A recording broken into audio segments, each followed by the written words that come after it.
Friends, आज की हमारी कहानी एक ऐसी लड़की की है जो अपने सपनों को पूरा करने के लिए इस हद तक पहुंच जाती है कि उसे सही और गलत के बीच में फ़र्क दिखाई ही नहीं देता और धीरे धीरे वो एक साइको बन गई। तो चलिए देखते हैं कि आखिर उसके साथ ऐसा क्या हुआ कि उसे इस हद तक जाना पड़ा। फ्रेंड्स, 2022 में रिलीज्ड इस मास्टरपीस मूवी का नाम है पर्ल। ये कहानी है साल 1918 की, जब फर्स्ट वर्ल्ड वॉर अपने अंतिम दौर पे था। इसी समय हम मैक्सिको में पर्ल नाम की एक लड़की को देखते हैं जो अपने पेरेंट्स के साथ रहती है। दरअसल ये फैमिली जर्मनी से है, लेकिन अब यहाँ आके बस गई है। पर्ल के हस्बैंड एक सिपाही हैं जो वॉर में हैं, इसीलिए घर पे पर्ल अपने परिवार के साथ ही रहती है। पर्ल के डैड एक पैरालाइज्ड पेशेंट है जो बिल्कुल भी चल फिर नहीं सकते, इसीलिए उनके इतने बड़े फार्म और कई सारे जानवरों की देखभाल की जिम्मेदारी पर्ल के ऊपर है। पर्ल को मूवीज देखने का बहुत शौक है, इसीलिए उसे जब भी समय मिलता वो थिएटर में मूवी देखने चली जाती। वो बस मूवी में डांस ही देखने के लिए जाती है। वो सोचती है कि वो भी एक दिन ऐसे ही मूवीज में डांस करेगी, लेकिन पर्ल की मॉम बहुत स्ट्रिक्ट नेचर की है। उन्हें ये सब बिल्कुल भी पसंद नहीं है। पर्ल की मॉम चाहती है कि वो सिर्फ घर के काम और अपने डैड की देखभाल के अलावा और कोई काम ना करे, लेकिन पर्ल को ये अब बिल्कुल भी पसंद नहीं है। वो यहाँ से निकलना चाहती है और बस एक डांसर बनना चाहती है। उसे अब लगने लगा है कि उसका परिवार उसके और उसके सपनों के बीच आ रहा है, और इन सब का गुस्सा अक्सर पर्ल अपने फार्म के बेकसूर जानवरों पर निकालती है, बल्कि वो अपने डैड के साथ भी बुरा बर्ताव करती है। वो अपनी फैमिली के साथ होते हुए भी अकेलापन महसूस करती है, इसीलिए कभी कभी वो अपने हस्बैंड के लेटर्स को अकेले ही पढ़ती रहती है। इन सब के बावजूद भी वो चुपके से टाइम निकाल के पास के थिएटर जाती है मूवी देखने के लिए। इसी तरह एक दिन उसकी मुलाकात होती है एक प्रोजेक्शनिस्ट के साथ। वो पर्ल को बस एकटक देखता रहता है क्योंकि उसे पर्ल बहुत पसंद आ गई थी। प्रोजेक्शनिस्ट उसके पास आता है और बोलता है कि मैं फिल्में दिखाता हूँ। जवाब में पर्ल बोलती है कि मुझे डांस में रुचि है। वो बोलती है कि मैं अपने आप को एक डांसर के रूप में देखना चाहती हूँ। उसकी बातें सुन के प्रोजेक्शनिस्ट उसे फ्री में एक शो देखने का ऑफर देता है, लेकिन उस दिन पर्ल को जल्दी घर पहुँचना था, इसीलिए समय की कमी की वजह से पर्ल उसे शो देखने से मना कर देती है। लेकिन वो आदमी वापस जाते हुए उसे बोलता है कि अगर तुम चाहो तो एक डांसर बन सकती हो, और मुझे लगता है कि तुम्हारे अंदर ये क्वालिटी है। इसके साथ ही वो अपने पास मौजूद नेगेटिव में से डांस का एक फोटो काट के उसे दे देता है। उस नेगेटिव को लेते हुए पर्ल उसे ये बोलना नहीं भूलती कि वो मैरिड है और उसके हस्बैंड अभी वॉर में है। ये बोलते हुए वो अपने घर चली जाती है। आज पर्ल बहुत खुश है क्योंकि आज बहुत दिनों के बाद किसी ने उसे इम्पोर्टेंस दी है, किसी ने उसकी बातों को समझा है। इसीलिए घर आते समय कुछ सोचकर अपनी साइकिल को पास में ही फेंककर वो सीधे पास के खेत में पहुंच जाती है और वहां खड़े एक पुतले के साथ वो खुशी से डांस करने लगती है। डांस करते हुए उसे एहसास होता है जैसे कि वो उस प्रोजेक्शनिस्ट के साथ डांस कर रही है और खुशी से उसे किस कर लेती है। दरअसल दिन पर दिन डांस के प्रति पर्ल की दीवानगी बढ़ती ही जा रही है। उसे अब डांस के अलावा और कुछ भी नहीं सोचता। अपने मेंटल प्रेशर की वजह से उसका जो मन करता है वो वही काम करती है।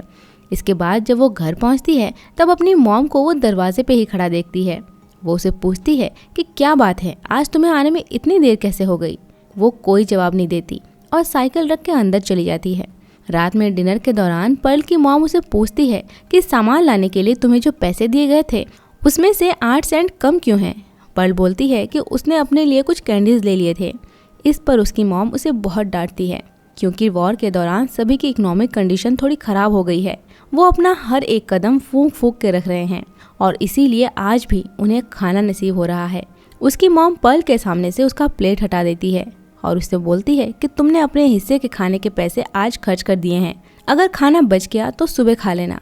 अगले दिन हम देखते हैं कि पर्ल के घर पे उसके हस्बैंड की बहन मिर्ची आई है। उसके कपड़े और चाल ढाल देखने से लगता है कि वो बहुत अमीर है। साथ ही वो नीली आंखों वाली एक प्योर अमेरिकन लड़की है। मिर्ची पर्ल को बोलती है कि मैंने सुना है कि यहाँ पास ही के चर्च में एक डांस ऑडिशन होने वाला है और जिसका सिलेक्शन होगा उसे लेकर उनकी टीम कई शहरों में घूम घूम के शोज करेगी। ये सुनते ही पर्ल का भी मन करता है कि वो उस ऑडिशन में पार्टिसिपेट करे। उसका तो वैसे भी ये बहुत पुराना सपना है कि वो एक डांसर बनेगी। मिर्ची उसे ये भी बोलती है कि मैं भी उस ऑडिशन में पार्टिसिपेट करूंगी, लेकिन किसी को कुछ बताए भी नहीं। पर्ल बोलती है कि मेरा भी मन है उस ऑडिशन में जाने का। मिर्ची बोलती है कि अगर तुम चाहो तो मेरे साथ आ सकती हो, लेकिन तुम इस बारे में किसी को कुछ भी मत बोलना। ये सुनते ही पल बहुत एक्साइटेड हो जाती है। अगर किसी तरह वो इस ऑडिशन को जीत गई तो उसके इतने दिनों का सपना पूरा हो जाएगा। इसीलिए वो आज खुशी खुशी फॉर्म का सारा काम करती है।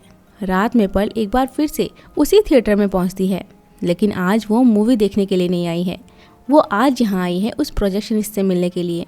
पल उसे बोलती है कि मैं एक डांस शो के लिए ऑडिशन देने जा रही हूँ, लेकिन आज तक मैंने कभी भी किसी के साथ डांस नहीं किया है। दरअसल पल इस बात से कंफ्यूज्ड है कि वो उस ऑडिशन में अपना बेस्ट दे पाएगी या नहीं। प्रोजेक्शनिस्ट उसे हिम्मत देता है। वो उसे बोलता है कि मुझे पूरा यकीन है कि तुम ज़रूर अच्छा करोगी।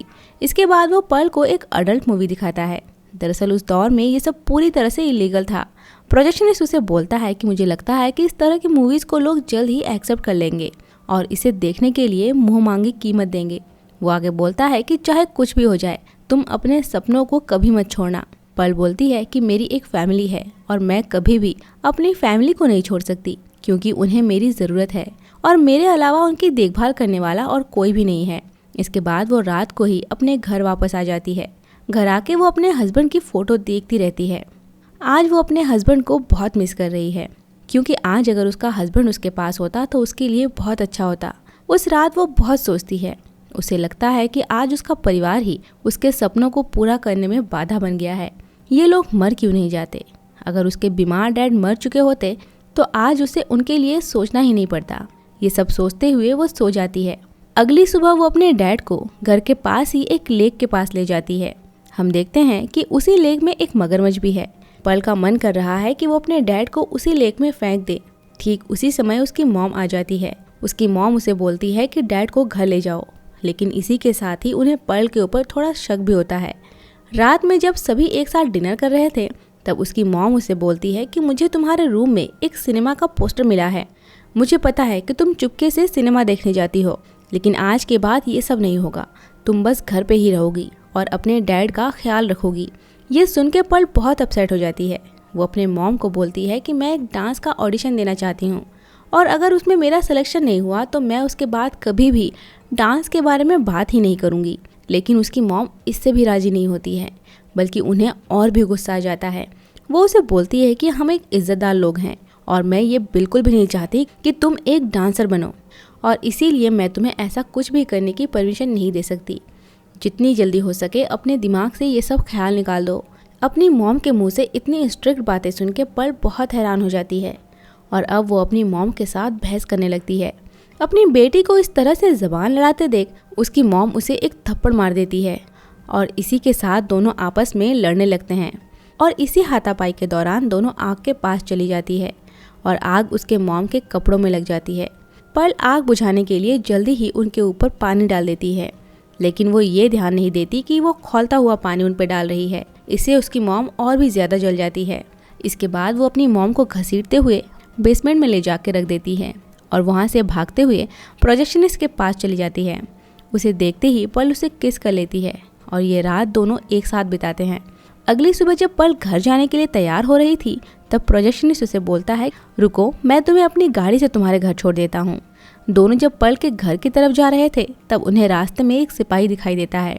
दरअसल वॉर अब खत्म होने को है। सारे सिपाही अब धीरे धीरे अपने घर लौट रहे हैं। इसके बाद घर पहुँच के पल प्रोजेक्शनिस्ट को घर के अंदर आने को बोलती है। उसके घर में आते ही पल उसे बोलती है कि यहाँ वो अपने डैड के साथ रहती है, लेकिन वो अपनी मॉम के बारे में कुछ भी नहीं बोलती। इसके बाद पल उसे लेकर अपने रूम में चली जाती है, जहाँ वो एक बार फिर से प्रोजेक्शनिस्ट के साथ इंटीमेट होने की कोशिश करती है, लेकिन कुछ आवाज़ आने से प्रोजेक्शनिस्ट बाहर चला जाता है। तब उसकी नज़र डाइनिंग टेबल पर पड़े 3 प्लेट्स पर पड़ती है और वहाँ का सारा सामान इधर उधर पड़ा हुआ दिखाई देता है। थोड़ी देर बाद पल वहाँ आती है। तब वो पल को बोलता है कि कहीं से कुछ आवाज़ आ रही है। पल उसे बोलती है कि मैंने अपने डॉग को बेसमेंट में बांध के रखा है। उसे खुला छोड़ते ही वो इधर उधर भाग जाता है। इसके बाद प्रोजेक्शनिस्ट को साथ में लेकर वो अपने फॉर्म में जाती है। वो उसे अपने सारे जानवरों से मिलवाती है, साथ ही उनका नाम भी बोलती है। प्रोजेक्शनिस्ट उसे पूछता है कि अच्छा, तुम्हारे डॉग का नाम क्या है? तब पल बोलती है, कौन सा डॉग? हमारे पास तो कोई डॉग ही नहीं है। अगले ही पल को अपनी गलती का एहसास होता है और अब वो पूरी तरह से खामोश हो गई। तब प्रोजेक्शनिस्ट उसे बोलता है, अच्छा ठीक है, मैं अब चलता हूँ, मुझे कुछ काम है और तुम्हें भी तो डांस प्रैक्टिस करनी है ना। ये बोलते ही वो वहाँ से जाने लगता है। पल सोचती है कि वो सब कुछ समझ गया है और गुस्से में वो अपना कंट्रोल खो देती है। इसके बाद वो उसे पूछती है कि तुमने क्या देखा, मुझे सच सच बताओ। लेकिन प्रोजेक्शनिस्ट उसे बार बार बोलता है कि मैंने कुछ भी नहीं देखा है, और ये बोलते हुए वो वहाँ से जाने लगता है। पीछे खड़ी पर्ल सोचती है कि अगर वो यहाँ से निकल गया तो ये बाहर जाके सभी को सब कुछ बोल देगा, इसीलिए वो उस प्रोजेक्शनिस्ट को मार देती है। लेकिन अब भी उसके दिमाग में सिर्फ ऑडिशन की ही बातें चल रही है। वो अपने रूम में जाके एक रेड ड्रेस पहन के तैयार हो जाती है। उस समय बेसमेंट में उसकी मॉम दर्द से करा रही थी। सबसे पहले वो अपने डैड को मारती है। इसके बाद वो बेसमेंट में जाके अपनी मॉम को दर्द से हमेशा के लिए आज़ाद कर देती है। इसके बाद उस प्रोजेक्शनिस्ट को उसकी गाड़ी के साथ ही उस लेक में धकेल देती है जहाँ एक मगरमच्छ था। लेकिन हैरान करने वाली बात यह है कि ये सारे ही काम वो बिल्कुल ठंडे दिमाग से कर रही थी। उसे देख के बिल्कुल भी नहीं लगता कि उसने जस्ट अभी अपने पेरेंट्स को मार दिया है। उसके अंदर पछतावे का नामो निशान ही नहीं है। इसके बाद वो तैयार होकर नॉर्मली ऑडिशन देने चली जाती है। वो देखती है कि वहाँ मिट्सी भी आई है। मिट्सी उसे बोलती है कि मैंने सुना है कि हर शहर से वो सिर्फ एक ही लड़की को सेलेक्ट करेंगे। इसके बाद जब पर्ल की बारी आती है वो ऑडिशन देने चली जाती है। लेकिन जजेस को पर्ल का डांस कुछ खास पसंद नहीं आता। इसके अलावा उन्हें एक अमेरिकन लुक्स वाली लड़की चाहिए थी जिसके सुनहरे बाल हो, इसीलिए पर्ल का सिलेक्शन नहीं होता। इससे पर्ल बिल्कुल टूट जाती है और बाहर बैठ के रोने लगती है। तब मिट्सी उसके पास आती है। वो उसे बोलती है कि चलो घर चलें। इसके बाद दोनों पर्ल के घर पहुंचते हैं। उससे बातों के दौरान पर्ल समझ जाती है कि उसने कितनी बड़ी गलती कर दी है, क्योंकि उसने आज ही 3 मर्डर कर दिया है। दरअसल मिट्सी यहाँ उसे सिंपैथी देने के लिए आई है, इसीलिए वो उसे बोलती है कि अगर तुम चाहो तो अपने दिल की बातें मुझसे खुल के बोल सकती हो। तब पर्ल उसे बोलती है कि मुझे पता है कि मैं एक शादीशुदा लड़की हूँ, लेकिन मैं दूसरे मर्द के साथ सोई हूँ। मुझे पता है कि ये गलत है, लेकिन मेरे हस्बैंड ने भी तो मेरे साथ गलत किया। वो मुझे यहाँ छोड़ के जंग में चला गया। उसकी ये बात सुन के मिट्सी हैरान हो जाती है। इसके साथ ही पर्ल उसे आज की सारी घटना खुल के बोलती है कि किस तरह से उसने आज 3 मर्डर कर दिया है। उसकी बात सुन के मिट्सी बहुत घबरा जाती है, लेकिन वो अपनी नर्वसनेस पर्ल के सामने शो नहीं करती। वो समझ चुकी है कि पर्ल एक साइको है, इसीलिए वो पर्ल के सामने नॉर्मल रहने की कोशिश करती है।